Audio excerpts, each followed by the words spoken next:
Give it up for Alfredo Marquez Jr.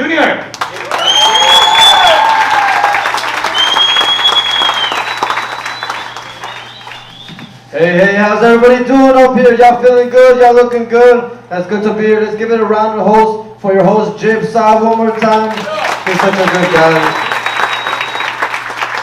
And we're going to give a thanks to Barbie for having us as well. This is such a great place to be. It's so electrifying in the air. This is such a great area, right? Because we know in El Paso the nightlife is special to us, right? We're in the desert, the freaks come out at night. That's how it goes, right?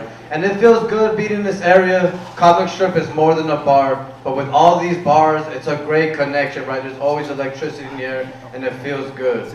Bars are important to me, you know? Bars meant a lot to my childhood, right? They did. I spent a lot of father and son time at the bars, right? My dad taught me a lot of good lessons at the bar. It was so great. Did anyone else go to the bar with their father as a child? No one? A few people, all right. Like to know I'm not the only child of an alcoholic here. It's good to know. It's good to know.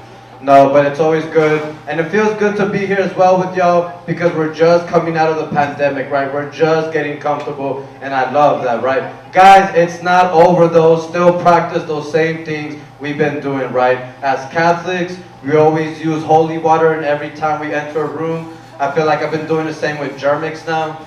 I just throw it on my hands, and then I clear the spirits behind me, you know what I'm saying? I wipe it on my hands, and if I'm trying to get laid, I throw it under my dick, like, just to make sure, like, hey, keep me clear there too, right? And COVID is crazy, right? Because I feel COVID is just going to have this permanent effect on us, right? It's going to be there forever. All the things that happen, it's going to be there forever. It kind of reminds me a little bit of 9/11. That wasn't meant to be fun. No, but it reminded me of 9/11, because for those that remember 9/11, everything changed after, right? The way we communicated, the way we were traveling, nothing was the same. And you would think everyone would get that. I was having a conversation with someone. I was like, don't you remember when 9/11 happened? That affected everything, right? Things will never be the same. She goes, I wouldn't know. I wasn't born before 9/11.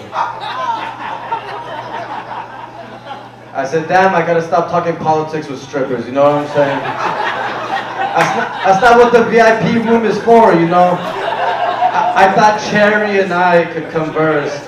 Cherry wasn't with it, you know, but she was good. She was good. No, but guys, this is such a special time.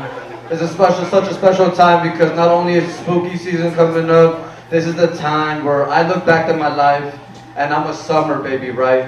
And also I have a brother who's a summer baby. We're not born too far apart.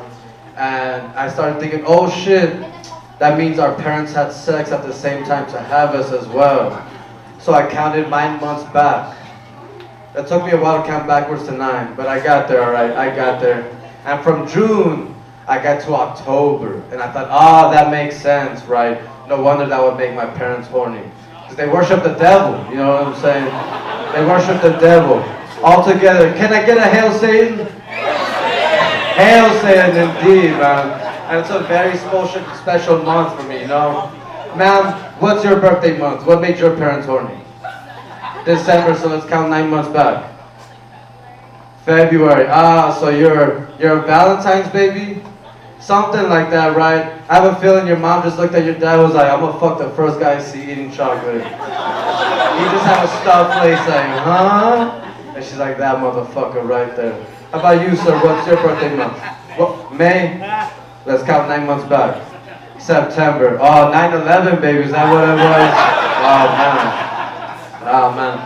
I could be horny to some people, you know what I'm saying? A patriot is like, hey, I'm not going to let this country down for having a baby. Oh, man. That's how it goes, man. Thank you. Thank you. Thank you. But I think it's also a special time because in Texas, the one thing we also worship is football, right? Anybody excited for football season?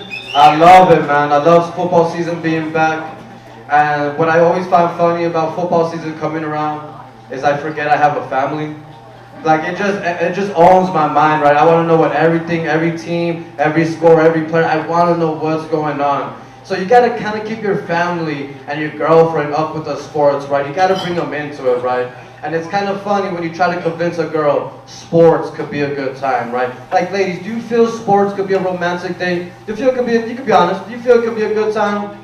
No, you're hesitating too loud. Bro, what are you doing, dude? Step up your game. You're making us look bad, dude. Come on. We went to a volleyball game. Oh my God, volleyball, bro. All right, that's okay. That's okay. You can get drunk at a volleyball game, right? Like, hey, that's all right. That's a good time. But I think sports can be a romantic date. Like, let's say if he took you to a Las Vegas Prime fight, right? That's a big deal. You're gonna see maybe Mayweather back in the day. You're gonna see De La Hoya back in the day. That's a big deal, right? Would you feel it's still romantic if he took you into a cockfight? No, depending on the size of the cock, maybe. Come on, like y'all never been at Chaparral at 3 in the morning, put a couple bucks on some roosters, you know what I'm saying? Like, I got that fucking bird right there. He looks mean as fuck. He looks mean. Oh no, man. But nah, I think sports could be a good time. You know, I know there's one grateful girl out there. She still shows up to her friends and says, girl, you know, years ago, he took me to Michael Vick's last dog fight. It was a good time. There was weed in the air. There was a lot of football players around. I feel bad for the dogs, but it was a good time. Oh man, Michael Vick's last dog fight. Greatest sporting event ever. Am I right? I think I'm right, man. But as much as we're here to have a good time, I want to get a little vulnerable with y'all. I want to get a little serious. You know, this city has come a lot through some addictions. You know, substance hits us all hard, right? And we all try to fight through it, and I'm fighting through my own addictions. And it's very tough to talk about. And I just can't let it go. It's just, Hot Cheetos has still got me, you know what I'm saying? I can't let go, man.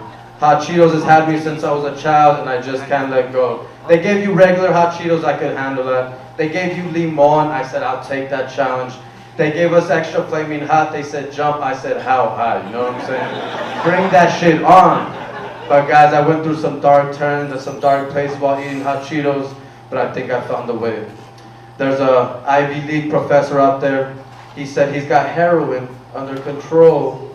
I said, what? I gotta look this guy up. He's a professor, I tell you. So I gotta look up his courses, I gotta look up his books, and I studied his ways. And guys, I tell you, I think I got it down. I think I got Hot Cheetos under control. I still bleed from my asshole, but I got it under control, you guys know what I'm saying? Guys, my name's Alfredo Marquez, thank you for letting me have a good time. You guys have a good night, give it up for your host, Jim Sal.